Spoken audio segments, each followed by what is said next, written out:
నమస్కారం జేపీ గారు. నమస్తే రమేష్. సార్ మనం ఆబ్వియస్‌లీ లేటెస్ట్ డెవలప్‌మెంట్ గురించి మాట్లాడుకోవాలి. లోక్‌సభలో నిన్న జరిగిన పరిణామాలు, మహిళా రిజర్వేషన్ బిల్లు, దాంతో పాటు డీలిమిటేషన్ బిల్లు. ఈ 2 కూడా లేకుండా పోయినాయి. అంటే డీలిమిటేషన్ బిల్లుని అసలు ప్రవేశపెట్టలేదనుకోండి. కానీ దానికి లింక్ ఉంది గాబట్టి, మహిళా రిజర్వేషన్ బిల్లుని ఓడగొట్టారు గాబట్టి ఆటోమేటిక్‌గా మిగతా బిల్లులను కూడా ప్రవేశపెట్టలేదు. దీని మీద ఉన్నటువంటి పెద్ద చర్చ ఏమిటంటే, ఇది ఎవరిది ఇద్దరిలో తప్పు అనేది. ఇటువైపు ఎన్‌డీఏనా? లేకపోతే ఇండీ బ్లాక్‌నా? ప్రతిపక్షాలు చెప్పేటువంటి ప్రధానమైన అంశం ఏంటంటే, అమిత్ షా గారు, అట్లాగే ప్రధాని గారు పార్లమెంట్ ఫ్లోర్ ఆఫ్ ది హౌస్‌లో లోక్‌సభలో కొన్ని మాటలు చెప్పారు. కొన్ని హామీలు ఇచ్చారు. కొంత క్లారిటీ కూడా ఇచ్చారు. అయితే బిల్లులో ఆ విషయాలేమీ లేవు. బిల్లులో స్పష్టంగా సెన్సస్ ఆధారంగా డీలిమిటేషన్ జరుగుతుంది అనే మాట ఉంది. దీనికి అర్థం ఏంటంటే భవిష్యత్తులో అయినా జనాభా ప్రాతిపదికగానే చేయొచ్చు. అట్లా చేస్తే ఖచ్చితంగా ఉత్తరాది రాష్ట్రాలకి సీట్లు పెరుగుతాయి, దక్షిణాది రాష్ట్రాలకి సీట్లు తగ్గుతాయి. ఆ విషయం మీద క్లారిటీ లేకుండా, దాని గురించి చర్చించకుండా ఇట్లా బిల్లులను ప్రవేశపెట్టడం అనేది కరెక్ట్ కాదు. ఉద్దేశపూర్వకంగానే దేశంలో ఫెడరల్ స్ఫూర్తికి విఘాతం కలిగే విధంగా వీళ్ళు ఈ పని చేస్తున్నారు అనేది ప్రధానమైన విమర్శ అండి. మీ టేక్ ఏమిటి సార్ దీని మీద? ఇప్పుడు రమేష్, మనం ఏ పార్టీ మన అనుకూలంగా ఉంటే ఆ పార్టీ చేసింది బాగా అనిపిస్తుంది. మనకి తెలుగులో సామెత ఉంది కదా, తావలచింది రంభ తామలిగింది గంగ. అప్పుడు దీనిలో పక్షపాతాలు పార్టీలు పక్కన పెట్టి మనం చూడవలసింది ఏంటంటే, ఆ! వాళ్ళ నడత ఎట్లా ఉందో మనకు అనవసరం. వీళ్ళందరి నడత ప్రధానంగా ఉంది, మనందరికీ తెలుసు. వాళ్ళ వాళ్ళు ప్రతిపాదించిన దానివల్ల చట్టం కావచ్చు, నిర్దిష్టంగా చట్టసభలో హామీ కావచ్చు, రాజ్యాంగ సవరణ ప్రతి కావచ్చు, రాజ్యాంగ సవరణకు సిద్ధం అని చెప్పని వాళ్ళు ముందుకు వచ్చినాయి కావచ్చు. దానివల్ల మనకి లాభమా నష్టం? ఇప్పుడు మనం చూడవలసింది మొహమ్మద్ కోపంతో ముక్కును కోసుకోవడం కాదు. ఉదాహరణకి మన సమస్య ఇప్పుడు మిగతావన్నీ కాదు, మహిళల రిజర్వేషన్ కాదు, 50% సీట్ల పెంపు కాదు, పునర్విభజన కమిషను కాదు. అవన్నీ ఎలాగో జరిగిపోతుంది, వేరే విషయం. దక్షిణాది రాష్ట్రాలు, తూర్పున రాష్ట్రాలు, 7 రాష్ట్రాలు, ఆంధ్రప్రదేశ్, తెలంగాణ, తమిళనాడు, కేరళ, కర్ణాటక, తూర్పున ఉన్నటువంటి 2 రాష్ట్రాలు, ఒరిస్సా, పశ్చిమ బెంగాల్, 7 రాష్ట్రాలకి 2026 ప్రకారం, జనాభా లెక్కల ప్రకారం, రాజ్యాంగంలో ఉన్న ప్రకరణాల ప్రకారం నియోజకవర్గాలు కేటాయించాలని చెప్పంటే 1976 నుంచి 2026 దాకా దాన్ని ఆపాం. 76లోనేమో ఇందిరాగాంధీ గారు తీసుకొచ్చారు, 42వ సవరణలో భాగంగానే మంచి ఉద్దేశంతో జనాభా నియంత్రణని ప్రోత్సహించాలని చెప్పి ఉద్దేశంతో తీసుకొచ్చారు. సంఖ్యని 71 జనాభా ప్రకారం ఏదంటే దాన్నే కొనసాగించాలని చెప్పారు. 2001లో 25 ఏళ్ళు పూర్తి అయిపోయింది, మళ్ళీ ఒరిజినల్ రాజ్యాంగం అమల్లోకి వచ్చేస్తుంది. 10 ఏళ్లకు ఒకసారి మళ్ళీ జరగాలని చెప్పాను. అప్పుడు నేను పూనుకున్నాను. నేను కేసీ శివరామకృష్ణన్ గారు, ఆయన రిటైర్డ్ ఐఏఎస్ అధికారి, చనిపోయారు ఇప్పుడు. మేమిద్దరం పూనుకుని జాతీయ స్థాయిలో ఒక రౌండ్ టేబుల్ ఏర్పాటు చేసి, మరి ప్రధాన ఎన్నికల కమిషనరు, ఇతర ఎన్నికల కమిషనర్స్, అప్పుడు లిండో గారికి ప్రధాన కమిషనర్ సిఈసి, అలాగే కృష్ణమూర్తి గారు, ఆ తర్వాత ఎన్నికల కమిషనర్ అయిన సడన్గా ఆయన పేరు మర్చిపోతున్నాను నేను, పంజాబీ పేరు టాండన్ గారు, అలాగే రాష్ట్రాల ఎన్నికల కమిషనర్లు. అప్పటికే రాష్ట్రాల ఎన్నికల కమిషనర్లు రాజ్యాంగబద్ధంగా వచ్చారు, స్థానిక ప్రభుత్వాలు వచ్చినాయి కాబట్టి రాజ్యాంగబద్ధంగా. అరుణ్ జైట్లీ ఆనాటి న్యాయశాఖ మంత్రి. అందరం కూర్చొని నిపుణులు కూడా కూర్చోబెట్టి మేము వారందరినీ కూడా గట్టిగా ఒప్పించాం. మీరు రాజ్యాంగం ప్రకారం, తొలుత రాజ్యాంగం ప్రకారం జనాభా ప్రకారం చేద్దామంటే 25 ఏళ్ళు గడిచింది. ఈ లోపల కొన్ని రాష్ట్రాల్లో జనాభా అదుపులోకి వస్తుంది, కొన్ని రాష్ట్రాల జనాభా ఇంకా వేగంగా పెరుగుతుంది. జనాభా అదుపు చేసిన రాష్ట్రాలకి సీట్లు తగ్గిపోతే ఉత్తరాది దక్షిణాది మధ్య మళ్ళీ పరపంచాలు వస్తాయి. అసలే ప్రభుత్వం సంకీర్ణ ప్రభుత్వం జాతీయ స్థాయిలో ఉన్నది, వాజ్పేయి ప్రభుత్వం. 31 పార్టీలు ఉన్నాయి దానిలో. అంతర్జాతీయంగా మీకు గుర్తుందో లేదు, అప్పుడు పొఖరాన్ ఎక్స్ప్లోషన్ వల్ల మన అనుభవం ఉన్నట్టుగా ప్రకటించాం మోరర్లెస్. దాని కారణంగా మన మీద ఆంక్షలు పెట్టారు. ఇవాడు ఇరాన్ మీద ఉన్నట్టుగా, రష్యా మీద ఉన్నట్టుగా, అమెరికా, యూరప్ చాలా గడ్డు పరిస్థితుల్లో ఉన్నాం. ఈ గడ్డు పరిస్థితుల్లో మళ్ళీ ఇంకో ముసలిం మనం పెట్టుకోవాలా అని చెప్పి గట్టిగా వాదిస్తే ఒప్పుకున్నారు. ఒప్పుకుని మళ్ళీ 25 ఏళ్ళు పొడిగించారు దాన్ని. అంటే 71 జనాభా లెక్కల ప్రకారం ఏ సంఖ్య మనకున్నదో అదే సంఖ్య ఇప్పుడు దాకా కొనసాగుతుంది. 26తో అంతమవుతుంది. ఆనాడు నేనేమనుకున్నాను, 25 ఏళ్ళు ఆగిపోతుంది కదా, తర్వాత చూసుకోవచ్చు, రాజోడు అవుతాడు అనుకున్నాను. 25 ఏళ్ళు కారచక్రం గిర్రం తిరిగిపోయింది. మళ్ళీ దాన్ని ఎదుర్కోవాల్సి వస్తుంది. ఇది నేపథ్యం. రాజ్యాంగ సవరణ తీసుకురాకపోతే మీకు నియోజకవర్గాల కేటాయింపులో రాష్ట్రాలకి ఇప్పుడు జనాభా ప్రకారం జరిగితే 35 సీట్లు పోతాయి. 4 రాష్ట్రాలకి 34 సీట్లు అదనంగా వస్తాయి.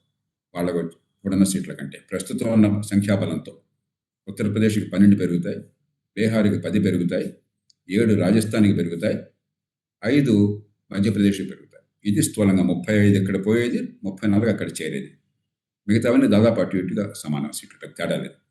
ఒక మహారాష్ట్రకు 1 సీటు పెరుగుతుంది, ఎందుకంటే వాళ్ళకి జనాభా పెరుగుదల లేకపోయినా వలసలు బాగా ఉన్నాయి కాబట్టి దాంతో జనాభా ఉందన్నమాట. ఈ పరిస్థితుల్లో వారు ఎలా చేశారో పక్కన పెడదాం. వాళ్ళు ప్రతిపాదించింది ఏమిటి?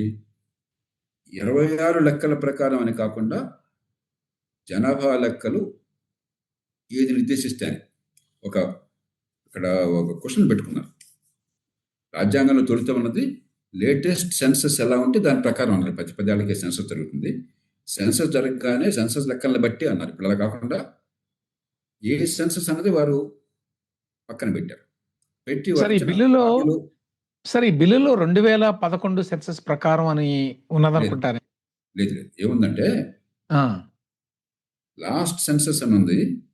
ఇప్పుడే పునరుద్ధరణ కమిషన్ పెడితే 2026 దాకా వెయిట్ చేయకుండా 2011 సెన్సస్ లాస్ట్ సెన్సస్ కదా. ఆ రకంగా 2011 ప్రస్తావన, అసలు ఈ సంవత్సరం ప్రస్తావన లేదు అక్కడ. ఇప్పుడు అది పునర్విభజనకు వచ్చి నేను ఇప్పుడు సంఖ్యల కేటాయింపు గురించి మాట్లాడుతున్నాను. సంఖ్యల కేటాయింపుకి ఉన్న సంఖ్యను కొనసాగించాలంటే మనకి 71 సెన్సస్ కావాలి. కాబట్టి హోంమంత్రి, నేను ఊహించాల, హోంమంత్రి స్పష్టమైనటువంటి హామీని మొన్న ప్రకటించారు.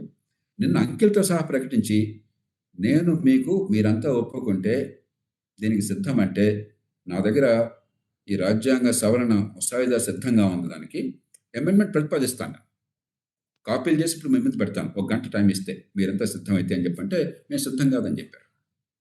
కాదు సార్, కాదు, దేనికి సిద్ధమని ఆయన చెప్పిందంటే, ఇప్పుడు రాష్ట్రానికి ఆ రాష్ట్రం సీట్లు పోకుండా ఉదాహరణకు 50% పెంచితే ఆంధ్రప్రదేశ్కి 25 సీట్లు, 25 ప్లస్ 13 సీట్లు, 38 సీట్లు వచ్చేట్టుగా, తెలంగాణకి 17 సీట్లు, 17 ప్లస్ 8 అంటే 9 సీట్లు, 26 సీట్లు వచ్చేట్టుగా, మరి తమిళనాడుకి 39 సీట్లు ప్లస్ 20 అదనంగా కలిసేట్టుగా 59 సీట్లు, కర్ణాటక 28 ప్లస్ 14 42 సీట్లు, అంటే 50% మొత్తం దేశంలో పెరిగితే, అలా కేరళ 20 ప్లస్ 10 30 సీట్లు. ఇవి అంకెలతో సహా రాజ్యాంగం ప్రతిలో భాగంగా షెడ్యూల్లో పెడతాము, నేను తీసుకొస్తానని చెప్పి స్పష్టంగా చెప్పారండి ఆయన. ఎందుకంటే ఇక్కడే కొంచెం కన్ఫ్యూజన్ ఉందండి.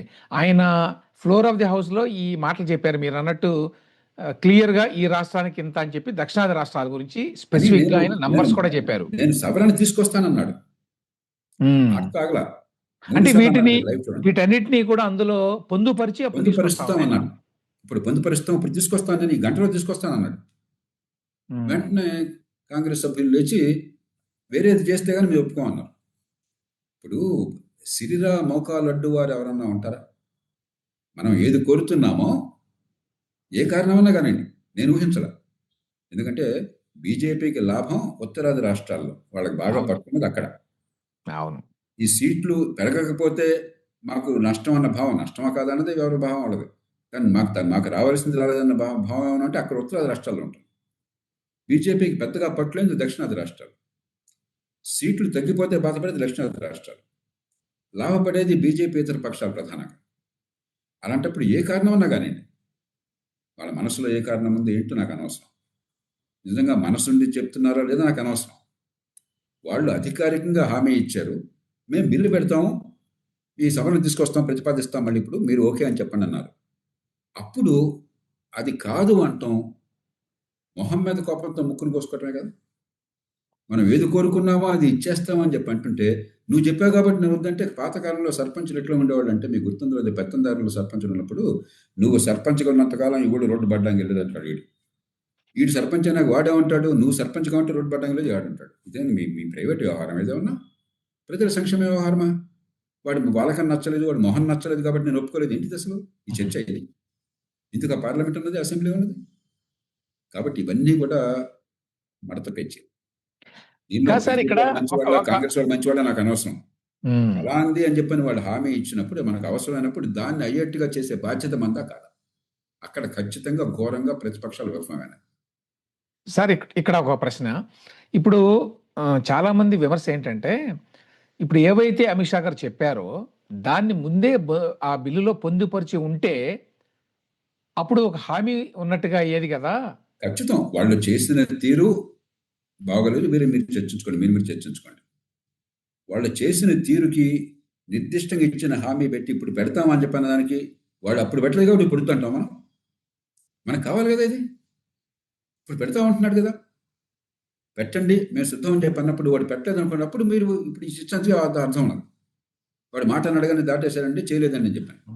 మాట అధికారికంగా ఇచ్చి నేను ఇప్పుడు బిల్లు పెడతాను, ఇది కాపీలు చేసి మేము ముందు పెడతాను, సవరణలో భాగంగా పెడతానని చెప్పి అన్నప్పుడు అది మన అవసరం అయినప్పుడు, ఇది చాలా మౌలికమైన విషయం అయినప్పుడు, ఉత్తరాది దక్షిణాది 7 రాష్ట్రాలు మిగతా రాష్ట్రాల మధ్య దేశంలో పొరపచ్చాలు లేకుండా పరిష్కారం చేసే సమస్య. అలాంటప్పుడు మీరు ఊరికే ఎడ్డమంటే తెడ్డమని చెప్పని ఒకళ్ళంటే ఒకళ్ళు మీ మీద పోరాటాలు, మీ మీద అసూయలు లేకపోతే అలకలు చూపెడతారా? ప్రజా ప్రయోజనం కోసం చెప్పని వెంటనే తీసుకురండి చెప్పని గట్టిగా నిలబడతారా? మంచిది. ఇవన్నీ మనని వెర్రివాళ్ళని చేస్తున్నారు. సినిమా అభిమాన సంఘాలు ఉంటాయి. నచ్చిన సినిమా హీరో వస్తే వాళ్ళు దాంట్లో వేస్తారు అక్కడ. నచ్చని సినిమా అయితే పేడ పోస్తారు. మనం అందుకోసం ఉన్నామా? మన టెన్నిస్ మ్యాచ్లో ప్రేక్షకులమా? మన జీవితాలు ఇవి, మన రాష్ట్రాలు, మన ప్రజలు, మన ప్రాతినిధ్యం. వాళ్ళు మన తరపున ఉన్నారు కాబట్టి వాళ్ళు తనుకుంటే ఆనందం కోసం మనం లేము. వాళ్ళు కూర్చుని మన సమస్యల పరిష్కారం సామరస్యంగా తీసుకోవడం కోసం. అందుకే చట్టాలు, అందుకే చర్చ. ఆ చర్చలో భాగంగా నిర్దిష్టంగా హామీ నేను స్వయంగా విన్నాను, మీరు వినుంటారు. సరే, ఇక్కడ ఇంకొక ప్రశ్న అండి. ఇప్పుడు ఒక అనుమానం ఏంటంటే, అమిత్ షా గారు ఆ ప్రకటన చేశారు. అయితే బిల్లులో స్పష్టంగా సెన్సెస్ ప్రకారమే డీలిమిటేషన్ చేయాలి, డీలిమిటేషన్ కమిషను అనే మాట ఆ ప్రొవిజన్ 8లో ఉంది. బిల్లులో ఎప్పుడు ఉంటుంది. ఏ సెన్సస్ చెప్పలా. కాబట్టి అమిత్ షా గారి మాటల్ని ఎలా అర్థం చేసుకోవాలంటే దానికి ఒకటే మార్గం. 71 సెన్సస్ ప్రకారం రాష్ట్రాలకి ఎలాగైతే 76 నుంచి కొనసాగుతుంది. పునర్విభజన బహుశా లాస్ట్ సెన్సస్ 2011 అవుతుంది. ఎందుకంటే 2026 సెన్సస్ తర్వాత పునర్విభజనకు సమయం లేదన్న వాదన చేస్తున్నారు కదా. గతంలో 5 ఏళ్ళు పెట్టింది కదా. కాబట్టి టైంకి అందుకోవాలంటే. కాబట్టి ఈ 2 వేరు అంశాలు. రాష్ట్రాలకి కేటాయింపు 71 దాన్ని బట్టి. ఆ మాట చెప్పరా, కానీ అర్థం అదే. ఇంకో రకంగా మీకు మీ ఇష్టం వచ్చినట్టుగా ఇన్ని సీట్లు చెప్పే హక్కు మీకు లేదు. ఏదో ప్రాతిపదిక కావాలి. ప్రాతిపదిక 71 సెన్సస్. అది పార్లమెంట్లో ఎప్పుడైతే రాజ్యాంగ సవరణలో లాస్ట్ సెన్సస్లో తీసుకోవాలని చెప్పని అది తీసేశారో అది వచ్చేస్తుంది. ఆ సవరణలో భాగం అవుతుంది. అంటే మీరనేది ఒకవేళ ప్రతిపక్షాలు కనుక ఒప్పుకొని ఉంటే ఆ బిల్లులో లాస్ట్ సెన్సస్ అనే మాట లేకుండా డీలిమిటేషన్ ఉంటుందని చెప్పి రాసేవాళ్ళ. పార్లమెంట్ ఏం డిసైడ్ చేస్తే ఆ రకంగా కాబట్టి అసలు రాజ్యాంగ సవరణలోనే 1971 సెన్సస్ ప్రకారము రాష్ట్రాలకు ఈ విధంగా కేటాయించబడును అని రాసిస్తే అయిపోయింది కదా. End of story. ఇంక వేరే చేయక్కర్లేక. కాదు సార్, 71 ప్రకారం ఇప్పుడు 543 సీట్లు ఉన్నాయి పార్లమెంట్లో. అయితే ఇప్పుడు 800, 816కో పెంచాలని అనుకున్నారు. ఇది వేరే అంశం. మనం ఏంటంటే ఈ 2 కలగలుపులు చేస్తున్నాం. కాదు సార్, ఏ బేసిస్ మీద పెంచుతారు? పెంచాలంటే సెన్సస్ బేసిస్ మీద కాదు. పెంచడానికి బేసిస్ అక్కర్లా. పెంచడానికి వర్షం 1500 చేస్తాం అనొచ్చు. ఓకే, పెంచుతాం అన్నదానికి సెన్సస్ కావాలి. ఎంత పెంచుతాం అన్నది మీ ఇష్టం. రెండు చాలా కన్ఫ్యూజ్ అవుతున్నాం మనం. పార్లమెంటు ఎంతమంది ఉండాలని చెప్పిన దానికి దేవుడు నిర్దేశించాల. రాజ్యాంగం కూడా నిర్దేశించాలి. రాజ్యాంగంలో ఒక అంకె పెట్టుకున్నాం అంతే. రేపొద్దున మార్చుకుంటాం. ఆ అంకె నిర్దేశించాక ఎలా కేటాయిస్తాము రాష్ట్రాలకి, ఎలా విభజిస్తాము నియోజకవర్గానికి, ఎవరికి ఎంత అనే విషయం. ఓకే, అలాగే నియోజకవర్గాన్ని ఎలా విభజిస్తాము. మల్కాజిగిరిలో 40 లక్షల ఓటర్లు, 50 లక్షల జనాభా, మరో చోట 10 లక్షల ఓటర్లు, 20 లక్షల జనాభా కాకుండా ఇది జనాభా లెక్కల ప్రకారం. అంతేగాని ఎంత సంఖ్య ఉండాలన్న దానికి దీనికి సంబంధం లేదు. మనం అనవసరంగా గందరగోళపడి వీళ్ళు. ఎందుకంటే వాళ్ళు ఎక్కువ ప్రతిపాదించింది, ఎందుకంటే నాకు అర్థమైనంత వరకు 2 కారణాలు. ఒకటి వాళ్ళు చెప్పిన కారణము, రెండోది వాళ్ళు చెప్పలేదు, నేను ప్రతిపాదిస్తున్న కారణం. ఒకటేమిటంటే జనాభా పెరుగుతోంది. గతంలో ఎప్పుడో 50 కోట్ల జనాభా ఉన్నప్పుడు 542 మంది సభ్యులు ఉంటే 543 మంది, 540 ఉన్నారు, 45. అప్పుడు ఆంగ్లో ఇండియన్ ఎంపీలు కూడా ఇద్దరు ఉండేవాళ్ళు. ఈవేళ 150 కోట్లు దగ్గర వస్తుంటే అంతే సంఖ్య ఉంటే ఎట్లాగా పెంచాలని ఒకటి. అది సౌభాగ్య వాదన. మనకి ఇష్టం ఉండొచ్చు, లేకపోవచ్చు. కొంతమంది ఏంటంటే ఎంతమంది ఎంపీలను చేస్తున్నాం మనం, ఇంకో 100 మంది కావాలని చెప్పి. రాజకీయం అంటే ద్వేషం ఉంది కాబట్టి. కానీ తర్కబద్ధమైనటువంటి చర్చ కాదు అది.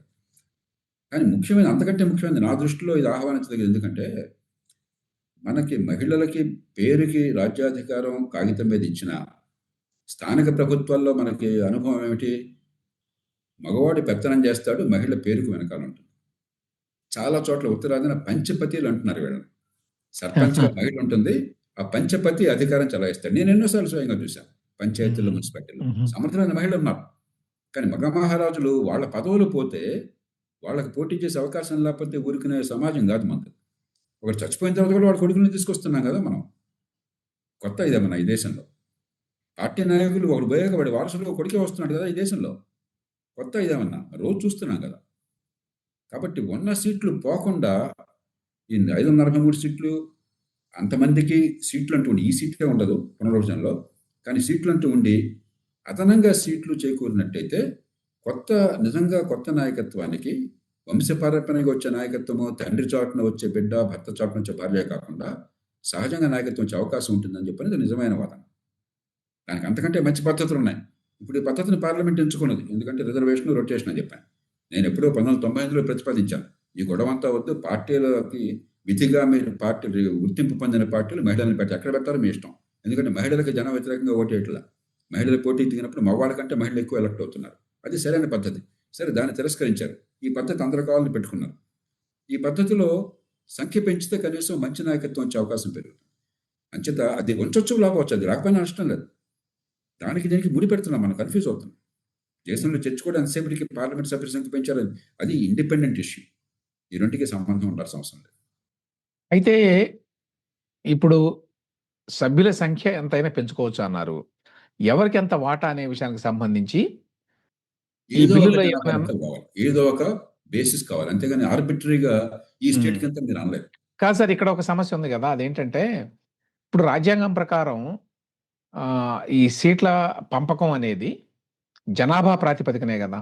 కరెక్ట్. సో, జనాభా ప్రాతిపదికన అంటే ప్రతి వాళ్ళకి ఒక ఓటు ఉంటుంది గాబట్టి, ఉత్తరప్రదేశ్‌లో ఎక్కువ మంది జనం ఉంటే ఎక్కువ సీట్లు రావాలి కరెక్ట్. రాజ్యాంగం ప్రకారం అది అయితే. మామూలుగా ప్రజాస్వామ్యంలో జరిగే తీరు. కానీ మన ఇప్పుడు ఫెడరల్ వ్యవస్థలో ప్రత్యేకంగా 50 ఏళ్ల పాటు మనం కావాలని దాన్ని మార్చుకున్నాం. మార్చుకున్నాం. ఇలా కాదు, ఇప్పుడు 71 జనాభా ప్రకారం ఏది ఉందో దాన్నే కొనసాగించాలని 50 ఏళ్ళు పెట్టుకున్నాం కదా! హ్మ్. దాన్నే శాశ్వతంగా కొనసాగిస్తూ అనుకోవచ్చు మన కొనసాగించొచ్చంటారింక. ఇష్టం. ఇంకో 50 ఏళ్ళు పెంచుకోవచ్చు, 30 ఇప్పటిదాకా 50 ఏళ్ళు చేశాం కదా! ఎవరు కాదనలేదు హ్మ్. కదా! అందరూ ఒప్పుకుంటే ఇంకో 25 ఏళ్ళు చేయొచ్చు. ఇంకో 100 ఏళ్ళు చేయొచ్చు. శాశ్వతంగా చేయొచ్చు. మన ఇష్టం. కానీ ఒక ప్రాతిపదిక ఉండాలి. ప్రాతిపదిక లేకుండా ఇదిగో హ్మ్. నువ్వు నచ్చావా నీకు 30, నువ్వు నచ్చావా నచ్చలేదా నీకు 200 అనలేదు మీరు. ఒక ప్రాతిపదిక ఉండాలది. ఇప్పుడు చాలామంది విమర్శ ఏంటంటే, బీజేపీ ఉద్దేశపూర్వకంగా ఈ మహిళా బిల్లుని దీన్ని లింక్ చేసి ఆ బిల్లులో గూడా ఉద్దేశపూర్వకంగా వాళ్ళు ఏదైతే ఫార్ములా చెప్పారో లోక్సభలో దాన్ని పెట్టకుండా భవిష్యత్తులో ఇప్పుడు పెట్టకపోయినా, ఇప్పుడు ఆయన చెప్పినట్టే ఒకవేళ ఆయా రాష్ట్రాలకు సీట్లు కేటాయించినా కూడా దక్షిణాదిలో, బిల్లులో ఉన్న ప్రకారం రేపు చట్టమైతే భవిష్యత్తులో ఖచ్చితంగా మరి జనాభా ప్రాతిపదికనే చేయాల్సి ఉంటుంది డీలిమిటేషను. అప్పుడు బీజేపీ వాళ్ళు అనుకున్నట్టుగానే రాజ్యాంగ సవరణలో ఉత్తరాది రాష్ట్రాలకి భారీ ఎత్తున అదనంగా సీట్లొస్తాయి. ఇప్పుడు మీరు ఏం చేయకుంటే జరిగేది అదే. ఈవేళ జరిగేది ఉత్తరాది రాష్ట్రాలకు అదనంగా భారీగా సీట్లొస్తాయి. దానికి మీరెవరు ఆపలేరు. రాజ్యాంగ సవరణ చేస్తే తప్ప. హ్మ్. రాజ్యాంగ సవరణల పోపుల్లో పెట్టాక దాన్ని మార్చాలంటే మళ్ళీ ఇంకో రాజ్యాంగ సవరణ కావాలి. నిజంగా దేశంలో హ్మ్. 3/2 మెజారిటీతో సవరణ చేస్తే మీరు నేను ఎవరు ఆపలేం. హ్మ్. కాబట్టి ఆ వాదన వితండ వాదన. ఇప్పుడు బీజేపీయా, కాంగ్రెసా వదిలేయండి. మీకెందుకు, నాకెందుకు? అక్కడ ఎవరుంటే నాకేం కావాలా? మన వ్యయం కూడా వాడేమన్నా. మనకు కావాల్సింది మన ప్రయోజనాలు నెరవేరుతున్నాయా లేదా? హ్మ్. వాళ్ళు మీ సీట్లకి భద్రంగా ఉండేట్టుగా, మీ హ్మ్. వాటా మీకు దక్కకుండా ఉండేట్టుగా మేము రాజ్యాంగబద్ధంగా సవరణలో పెట్టేసి తీసుకొస్తామంటే, అది వద్దు అంటే మనకు లాభమా? నష్టమా? హ్మ్. మళ్ళీ రేపొద్దున అదే వాళ్ళని మనం అడుక్కోవాల్సి వస్తుందిగా. అది వాడు ఇవ్వకపోతే? హ్మ్. వాడిచ్చిన ఉత్తరాది వాళ్ళు మేలుకొని, అరే ఇప్పటిదాకా వీళ్ళు డ్రామాలు ఆడుతున్నారు దక్షిణాది వాళ్ళంతా కూడా, జనాభా మా దగ్గర ఉంటే సీట్లు వాళ్ళకోవటం ఏంటి? మేము ఒప్పుకొని వాళ్ళు మొదలెట్టారు, ఉద్యమం మొదలెట్టారు అనుకోండి, మీరు నేను ఆపగలమా? హ్మ్. ఏ గొడవ లేకుండా మన చేతికొస్తుంటే వాడి మీద కోపంతో రాష్ట్రాలకు ఎందుకు అన్యాయం చేశారు మీరు? మీకు తగాదాలంటే మాకు సంబంధం ఏంటి అసలు? మీకోసం ఉన్నామా మేము? మా కోసం మీరున్నారా అసలు? ఈ భాష ఏంటి? ఈ చర్చ ఏంటి అసలు? మా తెలుగు రాష్ట్రాలకు 42 సీట్లు ఉండాలా? మాకు తమిళనాడుకి 39 ఉండాలా? మా కేరళకి 20 ఉండాలా? కర్ణాటక 28 ఉండాలా, ఒరిస్సాకి 21 ఉండాలా, పశ్చిమ బెంగాల్ 42 ఉండాలా. మీరు పెంచితే ఆ రేషియో మేరకు పెరగాల. అది కదా మన కోరిక. అది వస్తానంటుంటే మీకెందుకు మిగతా గొడవలు అసలు?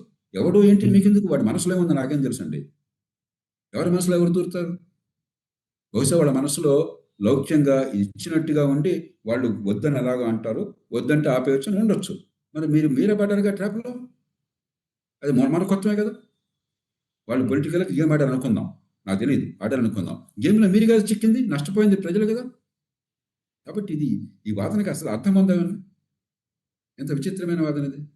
మహిళా బిల్లుని డీలిమిటేషన్ బిల్లుని లింక్ చేయాల్సిన అవసరం ఉందండి.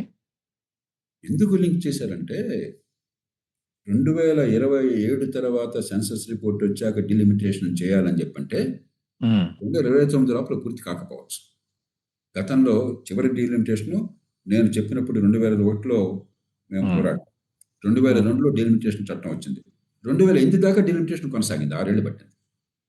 రేపొద్దున మళ్ళీ 5 ఏళ్ళు పట్టిందనుకోండి 2029కి మీకు అందదు ఆ ఎన్నికలు. అందుకోసం అవసరమైంది. లేకపోతే రాజ్యాంగపరంగా అక్కర్లా. పాలనాపరంగా అవసరమైంది. కానీ బహుశా ఇవాళ ఉన్నటువంటి సాంకేతిక విజ్ఞానంతో ఆ ప్రాసెస్‌ని బాగా వేగీరం చేసి సంవత్సరంలో చేయొచ్చేమో. ఇంతవరకు జరగలే ఆ సంవత్సరంలో. దానికోసం పెట్టాల్సొచ్చింది. అంతగా అదర్‌వైస్ దానికి సంబంధం ఉండాల్సిన అవసరం లేదు. అట్లా కావాలని ఉద్దేశపూర్వకంగానే లింక్ చేశారు. సో దట్ అయ్యుండొచ్చు. చెప్పారనుకో మీరు బోల్తా పడ్డారుగా మరి. హ్మ్. ఆ చేపలో పడింది మీరు కదయ్యా! నిజంగా హ్మ్. రాజకీయంగా వ్యూహం చేశారనుకుందాం నాకు తెలీదు. చేశారనుకుందాం. హ్మ్. వ్యూహంలో మీరు చిక్కుని మమ్మల్ని బలి చేస్తే ఎట్లా? వ్యూహంలో చిక్కుకోకుండా ఉండాల్సిన బాధ్యత మీది కదా! హ్మ్. ఎందుకు చిక్కుకున్నారు? వాడు తెలివిగలవాడు దానికి పడిపోయామని చెప్తారా? అదా పరిష్కారం మాకు? సార్ ఇవన్నీ కూడా వితండవాదం. ఫైనల్‌గా సార్ దాన్ని ఆహ్, ముగింపుగా చాలామందికి అనుమానం ఏంటంటే బీజేపీ ఉద్దేశపూర్వకంగా ఉత్తరాది రాష్ట్రాలకి సీట్లు భవిష్యత్తులో పెంచుకోవడం కోసం ఈ రకమైన బిల్లుని తీసుకొచ్చింది. అందుకనే బయటకు ఒక మాట చెప్పినా కూడా బిల్లులో మాత్రం సెన్సస్ ప్రకారమే డీలిమిటేషన్ ఉంటుంది అనే మాట రాశారు. అని అంటే మీరు చెప్తున్నది ఏంటంటే కాదు, దీన్ని గతంలో లాగానే ఫ్రీ చేయడానికి ఎన్డీఏ ప్రభుత్వం సిద్ధంగా ఉండింది. అందుకు సంబంధించి ఒక ప్రైవేట్‌గా సవరణ సిద్ధం కూడా గురించి నేను మాట్లాడట్లా. తీసుకొస్తామని. బహిరంగ సిద్ధం గురించి మాట్లాడుతున్నాను. సభాపతికి వారు హ్మ్. అధ్యక్ష ప్రతిపక్షాలు సహకరిస్తామంటే కలిసి వస్తామన్నట్టయితే, హ్మ్. నా దగ్గర ఇదిగో కాగితం సిద్ధంగా ఉన్నది. హ్మ్. రాష్ట్రాల వాటా ఏ రాష్ట్రానికి ఎంతని కేటాయిస్తూ, దీన్ని ప్రతులు తయారు చేసి, హ్మ్. కాపీలు చేసి, అమెండ్‌మెంట్ గంటలో ప్రతిపాదిస్తాను. గంట సేపు అడ్జర్న్‌మెంట్ ఇస్తే అని చెప్పి అన్నాడు. హ్మ్. 3 సార్లు అన్నాడు ఆ మాట. హ్మ్. అంటే సార్ నావంటే ఈ దేశ హోంమంత్రో, ప్రధానమంత్రో అంత నిర్దిష్టమైన హామీ సభాపతికి ఇచ్చినప్పుడు, నేను హ్మ్. అందుకోకపోతే తప్పు నాది గాని వాళ్ళది కాదు. ఆ తర్వాత వాళ్ళు గడుస్తూనే ఉండొచ్చు నాకు తెలీదు. హ్మ్. ఇక్కడ ఇంకొక పాయింట్ ఏమిటంటే అది ఈ ఒక్కసారికే సంబంధించిందా? లేక భవిష్యత్తులో కూడా అది అప్లై అవుతుందా? అది పెట్టే ప్రతిపాదన బట్టి ఉంటుంది. వాళ్ళు హ్మ్. తీసుకురావాలి గదా! వాళ్ళ హ్మ్. భాషను బట్టి నాకు అర్థమైంది. ఒక 25 పళ్ళు 20 పాటో అయితే శాశ్వతంగానో ఇలా చేద్దామని ప్రతిపాదన చేస్తున్నారు వాళ్ళు. వాళ్ళ హ్మ్. భాషను బట్టి అట్లా ఉన్నప్పుడు బిల్లు పెట్టినామండి. హ్మ్. ఆ సవరణ ప్రతి మీరు చెప్తా ఉన్నారు కదా! సవరణ ప్రతి కాపీ మాకివ్వండి తయారు చేయండి వెంటనే అని చెప్పి అనాలి కదా! హ్మ్. లేదు. ఇవాళ వెంటనే మేము చేయలేమండి నిర్ణయం సడెన్‌గా పెట్టారు. ఒకరోజు టైం కావాలి. మా పార్టీలతో సంప్రదించాలి. ప్రజలు సంప్రదించాలి అడగొచ్చు కదా! ఎవరిని అడిగారా? ఒక్కళ్ళని హ్మ్. అడిగారా? నేను కూర్చుంటే ఖచ్చితంగా అడిగేవాడిని. 100% అడిగేవాడిని. హ్మ్. అసలు మీకు రాజకీయంగా ఎత్తులు, పై ఎత్తులే తప్ప, ఎత్తుగడలే తప్ప, మన ప్రజల ప్రయోజనాలను పరిరక్షించాలి. మన రాష్ట్రాల హక్కుల్ని కాపాడాలి. మన రాష్ట్రాల ప్రాతినిధ్యం పోకుండా చూడాలని చెప్పన్న ఆలోచనుంటే తీరు ఒక రకంగా ఉంటుంది. ఎత్తుగడలు దెబ్బ కొట్టానురా ఇవాళ ఓడించానురా అని తప్ప, మనం ఓడిపోయామని అర్థం చేసుకోకపోతే ఎట్లాగా? మొహం మీద కోపంతో ముక్కును కోసుకున్నామో తెలియకపోతే ఎట్లాగా? హ్మ్. వాళ్ళేం ఓడారు, వాళ్ళేం ఓడల వాడు అధికారంలో ఉన్నారు. రాజీవ్ గాంధీ లాంటి నాయకుడే 410 సీట్లు ఆయనకి లోక్సభలో వస్తే రాజ్యాంగ సవరణ బిగిపోయింది. ఆయనకేం నష్టం జరిగింది? ఆయనకు అవమానమా అది? ప్రభుత్వంలో ఉన్నోడిని ఇరుకుని పెట్టాం అది వ్యూహమా? ప్రజలకి ఏం చేశాం వ్యూహం. ఈ రాష్ట్రాలకి ఏం న్యాయం చేశాం వ్యూహం. అంతేగాని బీజేపీని దెబ్బకొట్టాం కాదు వ్యూహం. చర్చంతా కూడా మన దేశంలో మరేందో బస్తీ మేసవాళ్ళలాగా రౌడీల పోరాటంలాగా ఉంది. ప్రజల కోసం ఇది. హ్మ్. ప్రజలెందుకో నాలాంటి వాళ్ళని చాదస్తంగా అనిపిస్తుంది. ప్రజల గురించి మాట్లాడుతున్నాడంటే పార్టీల మధ్య తప్పులు మాట్లాడకుండా అని చెప్పని. చాలా విచిత్రంగా ఉంది నాకు. ఇది నాకేం అర్థం కావట్లా. నేను బహుశా మరి మా కాలం గడిచిపోయిందేమో. ఇదంతా కూడా పూర్వకాలపు ఆలోచనలేమో నాకు తెలీదు. ఇదే గొప్ప విడ్డూరమైన రాజకీయం ఏమో నాకు తెలీదు. ఇదే విడ్డూరమైన రాజకీయం, ఎంత రాజకీయం గొప్ప రాజకీయం అయితే ఈ ప్రజల్ని భగవంతుడే కాపాడాలి. సార్, ఇప్పుడు రేవంత్ రెడ్డి గారు ఒక మాట అన్నాడు. మీరు రెండింటిని డీలింగ్ చేసి మహిళా రిజర్వేషన్ బిల్లుని రేపు సోమవారం నాడు తీసుకురండి. మొత్తం అందరిని ఒప్పించి బిల్లుని పాస్ అట్లా చేయించే బాధ్యత ఏముందండి? నాది అని. తీసుకొచ్చినప్పుడు కాదన్న తర్వాత మీ చేతుల్లో వాడున్నారండి? మీ చేతుల్లో వాడున్నారా? వాళ్ళకి 298 మంది ఓటేశారు. వాళ్ళకి మూడోసారి అధికారం కట్టబెట్టారు.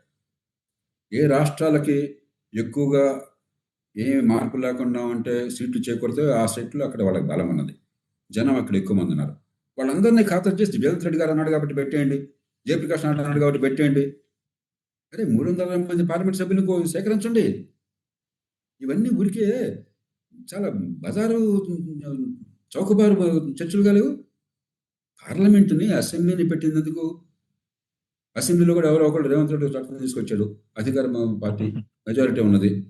దమ్ముంటే రేపు ఇంకోటి పెట్టి ఉన్నా ఏంటిది అర్థం కాదా? పార్లమెంటు అసెంబ్లీలో సమగ్రమైన హేతుబద్ధమైన సామరస్యమైన చర్చ జరిగి ఒకళ్ళనొకడు ఒప్పించుకోవాలి, లేదంటే మెజారిటీ ప్రకారం నడవాలి. అంతేగాని నిన్న పెట్టావు నాకు నచ్చలేదు వాడు పెట్టుతో ఏంటిది అంతే. అసలు ఈ చర్చకి అర్థం ఉందా? సార్, అది నిజమే కానీ దాంతో పాటు బీజేపీ కూడా, ఎన్డీఏ కూడా ఈ ప్రతిపక్షాలతోటి ముందే ఈ అంశాలన్నీ ఉన్నాయి కాబట్టి, ఇమిడి ఖచ్చితంగా. ఉన్నాయి కాబట్టి వాటి అది గురించి మాట్లాడకుండా నేను చేసింది. గనక ఒక పార్టీ నాయకుడిని అయితే, నేను ప్రధానమంత్రిని అయితే మీరు ఆ ప్రశ్న అడగొచ్చు, నేను సమాధానం చెప్పాలి. వాళ్ళు ఏం చేశారు నేను ఎక్కడ సంజయ్ చెప్తాను. నేను చూసేది కానీ నా వాళ్ళు చేసింది ప్రయోజనాలను నువ్వు కాపాడావా లేదా నాకు అనవసరం వాడు ఏం చేశాడు. నా ప్రయోజనాలు నువ్వు నీ మీద వాడు చెప్తాడు ఆరోపణలు. నీకు అసలు మహిళలు అంటే ఆసక్తి అంటాడు. ఆ మాట అంటలేదు కదా. అది మీరు చూసుకోండి. నాకు అది అనవసరం. మా ప్రయోజనాలను కాపాడే అవకాశం వస్తే ఎందుకు వదిలేశావు? నేను అదే ఒకటే. మహిళల బిల్లు గురించి నీకు ఆసక్తి ఉందా, చిత్తశుద్ధి ఉందా నీకు లేదా, అవన్నీ మీరు తెలుసుకోండి. ఈ తనలాటల్లో మేము లేవు. మీ నోట్లో ఉన్నది పెట్టాం మేము. మా ప్రయోజనాలను కాపాడే అవకాశం అద్భుతంగా వచ్చినప్పుడు మీరు కాలదాచారు.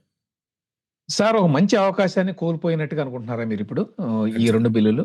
ఖచ్చితంగా 2 బిల్లుగా నాకు ఈ రాష్ట్రాలకు ఉన్నటువంటి ఈ సీట్లను ఈ వాటాని తగ్గకుండా చేస్తామని స్పష్టంగా హామీ ఇచ్చి మేము దాన్ని రాజ్యాంగ సవరణ రూపంలో మళ్ళీ ఇంకొక సవరణ ప్రతిపాదిస్తాం అధ్యక్ష, ప్రతిపక్షం కనుక కావాలని కోరుకుంటే వారు ఒప్పుకున్నట్టయితే సహకరిస్తే అని చెప్పి అన్నప్పుడు వెంటనే ఒకటే పరిష్కారం. దక్షిణాది రాష్ట్రాల నుంచి వెళ్ళిన వాళ్ళకి కానీ ముఖ్యంగా అక్కడ దక్షిణాది రాష్ట్రాలంటే మమకారం వాళ్ళకి అధ్యక్ష వెంటనే పెట్టమనండి, మేము సంతోషంగా ఆహ్వానిస్తాము. ఒకవేళ ఈవేళ ఓటింగ్ జరగడానికి సాధ్యం కాకపోయినట్టయితే కొత్త ప్రతిపాదనలు సడన్గా తీసుకొస్తున్నారు కాబట్టి రేపటిదాకా సమయం అంటే మేము చర్చించుకుంటామని చెప్పంటే ఎవరు కాదంటారు. అప్పుడు మేము ఒప్పుకోమని చెప్పంటే ఎలా ఒప్పుకుంటే ఒకరోజు ఆపలేరా? అసలు మీరు కసితో ఎలాగోలా వాడు ఏం చెప్తే దాన్ని కాదన్నారా? వాడు తూర్పును వేస్తాడు చూడు అంటే కాదు పశ్చిమాన అని చెప్పాలా? ఇదే రాజకీయం? పార్టీలు అలా తయారైంది. అది సిగ్గుచేటు. దాన్ని నేను క్షమించను. ఏ పార్టీ అయినా సరే మాకు తగదాలని అని చెప్పంటే ప్రజలు బలిపశం చేస్తారా మీరు? సో ఇప్పుడు ముందున్న మార్గం ఏంటండి? అంటే ఈ అంశానికి సంబంధించి ఈ డీలిమిటేషన్ పార్టీలో బిల్లును తిరస్కరించావి ఆ పార్టీలు చెప్పాలి. కాదు, ఈ డీలిమిటేషన్ అంశం అనేది ఇంతటితో ముగిసిపోయేది కాదు. అది ఎప్పటికైనా సమస్యే. ఆ సమస్యకు పరిష్కారాన్ని వెతకాల్సిందే. మరి ఇప్పుడు ప్రభుత్వంలో ఒక బిల్ పెట్టారు. సమన్వయం చేసే బాధ్యత ప్రభుత్వాన్ని. బిల్లును తిరస్కరించారు కాబట్టి ప్రత్యామ్నాయం చూపెట్టే బాధ్యత ప్రతిపక్షాలది. మీకు నాకు ప్రజలు ఓటు ఇచ్చారా? మనం తర్కబద్ధం చెప్పగలం. అవునండి. ప్రతిపక్షాలు ప్రత్యామ్నాయం ఏమన్నా ఆఫర్ చేశారండి మొత్తానికి ఈ డీలిమిటేషన్ వ్యవహారానికి సంబంధించి? మీ దృష్టిలో అంటే విమర్శలు చూశాను కానీ దీని మీద ప్రత్యామ్నాయం అయితే ఎక్కడ కనిపించలేదు. ఏదో మీకు ఎంత అర్థమైంది నాకు అంత అర్థమైంది. కాబట్టి ఇప్పుడు ఈ రాజ్యాంగంలో మళ్ళీ వేరే మార్పు లేకుండా ఉంటే 2026 జనగణన తరువాత ఈ 35 సీట్లు తగ్గటం ఖాయం. అక్కడ ఆటోమేటిక్ గా ఎట్లా జరుగుతుందని చెప్తున్నారా? రాజ్యాంగంలో స్పష్టంగా ఉంది. మీకు చాయిస్ లేదు. కాదని సవరణ తీసుకొచ్చాం. ఇంకొక సవరణ లేకపోతే ఉన్న రాజ్యాంగం తొలి రాజ్యాంగం ఎప్పుడు అమల్లోకి వస్తుందండి ఈ విధానం, కొత్త విధానం? 2026 తర్వాత జరిగేటువంటి సెన్సస్ కాగానే ఈ సెన్సస్ ఓ జరుగుతుంది. ఇది పూర్తి కాగానే ఆటోమేటిక్గా పాత్ అయిపోతుంది. అప్పుడు ఖచ్చితంగా జనాభా ప్రాతిపదికన డీలిమిటేషన్ చేయాల్సి వస్తుంది. వచ్చేస్తుంది. దానికి వేరే మార్గం లేదు. రాజ్యాంగ ఉల్లంఘన అవుతుంది చేయకపోతే. ఓకే. కొంతమంది అంటున్నారు అది చేయకపోతే ఆగుతుంది కదా అని చెప్పాను. అంటే రాజ్యాంగంలో ఉదాహరణకి 5 ఏళ్ల కాల పరిమితి లోక్సభకు పూర్తయ్యే లోపల ఎన్నికలు జరగాలి. జరగకపోతే ఉండదు ఇక. జరగకపోతే రాజ్యాంగ ఖండనం అది. అవునండి. ఇలా మాట్లాడితే విధానవాదం దేశం లేకపోతే రాజ్యాంగం లేకపోతే అంటే ఎట్లా? రాజ్యాంగం సర్వోన్నతమైనటువంటి చట్టం. కాబట్టి అది ఇది చాలా లేకపోతే పెద్ద సమస్య కదండి. దీని గురించి ఎవరు హైలైట్ చేయలేదే అసలు. మనకంత లోతైన ఆలోచన గాని, ప్రజలంటే మమకారం గాని, రేపంటే భవిష్యత్తు పట్ల ఇది గాని ఉందా అక్కడ? ఈ క్షణంలో బస్తేనే సవాల్ అని నేను తిట్టా. అని నేను ఆపా. ఇదే మన చర్చ. అది కదా మన బాధ. ఇప్పుడు మనందరం ఎందుకు బాధపడుతున్నాం లేకపోతే? ఈ పార్టీలు ఏందనుకుంటే మనకేం కావాలా? మన సార్ ఇది గండి ఇది చాలా పెద్ద ఇష్యూ అవుతది. ఎందుకంటే 29 వరకు ఇప్పుడున్న ఎన్డీఏ ప్రభుత్వమే ఉంటుంది. ఖచ్చితంగా అవుతుంది. ఈ సీట్లు తగ్గగానే మళ్ళీ దక్షిణాది రాష్ట్రాలు గొడవ పెట్టడం మొదలెడతాయి. ఉత్తరాది రాష్ట్రాలు మరి మా సంగతి ఏమిటి? మాకు జనాభా ప్రకారం వద్దని ఇప్పటిదాకా వాళ్ళు పట్టించుకోవాలా. ఇంత అవును. చర్చ జరిగాక వాళ్ళలో కొంత వ్యతిరేకం కొంతమంది అక్కడ తెలుగు వాళ్ళు ఉంటారు కదా! రెచ్చగొట్టే వాళ్ళు ఉంటారు కదా! అధికారంలో పార్టీ మేము ఇస్తామంటే వద్దన్నారు. ఇప్పుడు వాళ్ళు చేయాలన్నా కూడా వాళ్ళు ఒప్పుకోవట్లేదు. మమ్మల్ని ఏం చేయమంటారు? మీరు చావని అంటారు. ఇవన్నీ జరిగే అవకాశం ఉన్నది. మనం కదా గొంతు మీద పెట్టుకున్నది ఇది. ఇవేం లేకుండా చాలా గొడవ లేకుండా అంటే ఇప్పుడు శాంతంగా జరిగే అవకాశం అంటే పోగొట్టుకోవడం మన తప్పు కదా! బీజేపీ ఎన్డీఏ తీసుకొచ్చినటువంటి ఈ ప్రతిపాదనని కాదు అనడంతోటి ఈ సమస్య ముగింపుకి రాలా. ఇది యాక్చువల్‌గా సమస్య ప్రారంభం సమస్య కాబోతుంది. జటిలమయ్యే ప్రమాదం ఉంది. ఎందుకంటే ఇప్పటిదాకా నిజంగా నేను జాతిగా చెప్తున్నాను. బీజేపీ తీసుకున్న నిర్ణయం ఆలస్యంగా తీసుకున్నారా, ముందిస్తున్నారో నాకు తెలియదు. వ్యూహం అని కూడా నాకు తెలియదు. కానీ వాళ్ళకి పట్టున్న రాష్ట్రాల్లో సీట్లు పెరిగే అవకాశం ఉన్నా కూడా రాజకీయంగా మాకు నష్టమైనా కూడా చేద్దామని నిర్ణయం చాలా అసాధారణమే. కారణాలు వేరు ఉండొచ్చు నాకు తెలియదు. ఒక కారణం ఉత్తరాది దక్షిణాది నుంచి సమస్యలు తీసుకురావడం ఎందుకు దేశైక్యతను కాపాడాలని నిజాయితీ కారణం ఉండొచ్చు. మరొక కారణం దక్షిణాదిని మేము కూడా విస్తరించాలి కదా! దక్షిణాదిని వ్యతిరేకం చేసుకోవడం ఎందుకు? కాబట్టి మేము మీకు పక్కన ఉన్నామని చూపెట్టుకోవాలని కారణం కావచ్చు. మరి ఇంకొక కారణం ఆర్థిక అభివృద్ధి కావాలి. ప్రపంచం అంతా గందరగోళంగా ఉంది ఇప్పుడు. ఈ సమయంలో ఇంకో తప్పులు ఎందుకని కారణం కావచ్చు. ఈ కారణం అయినప్పటికీ కూడా వీళ్ళు ఏవి అన్యాయమైన కారణాలు కాదే. అది వాళ్ళ ఇష్టం. వాళ్ళ రాజకీయం. మీరు ఎలాగైతే మీ రాజకీయ కారణాలతో ఓటేసుకున్నారో వాళ్ళు రాజకీయ కారణాలతో ఒక నిర్ణయం చేసుకున్నారు. నువ్వు ఎందుకు చేసావని అడిగే మనకెక్కడుంది అసలు? అది అనవసరం. మనకు మంచిదా కాదా? మనకు అవసరమైంది మంచిది. ఏది కోరుకున్నాం అది పళ్ళెంలో పెట్టిస్తామని చెప్పంటే కాలదన్నటం ఎంత విజ్ఞత, ఎంత మూర్ఖత్వం. నాకు అదొక్కటే సమస్య. వీడు మంచోడు వాడు చెడ్డోడు అందరూ ఒకటే. రాజకీయంలో పెద్ద ఒకరు గొప్పోళ్ళు ఒకరు చెడ్డోళ్ళు అందరూ 30-40 కోట్లు ఖర్చు పెడుతున్నారు. 50-80 కోట్లు ఖర్చు పెడుతున్నారు. అవినీతి ఏం జరుగుతుందో మనకు తెలుసు. ఇది 10 మనకు తెలుసు. రోజు మన దాన్ని దండెత్తిపోస్తున్నాం. కాబట్టి ఇది పార్టీల తారతమ్యాలు అంచడం కోసం కాదు. మాకు ఇవాల్టి చారిత్రక నేపథ్యంలో ఒక అత్యవసరమైనటువంటి ఒక ప్రతిపాదన వచ్చినప్పుడు దాన్ని వెంటనే స్వీకరించి ప్రజలకు న్యాయం చేసేదా? మన అహంకారంతోనో, అజ్ఞానంతోనో తిరస్కరించేదా? కాబట్టి 27 లేక 28వ సంవత్సరంలో 2028లో ఈ ఇష్యూ మళ్ళీ మన ముందుకు వస్తుంది. మీరు చెప్పేదాని ప్రకారం. ఎందుకంటే రాజ్యాంగం ప్రకారం చేయాల్సిందే కదా! ఈలోపు పార్టీల జ్ఞానోదయమే సామరస్యంగా ఇంకో పరిష్కారమో, ఈ పరిష్కారం చేస్తారని ఆశిద్దాం. మనం అంతకంటే మనం చేసేది లేదు కదా!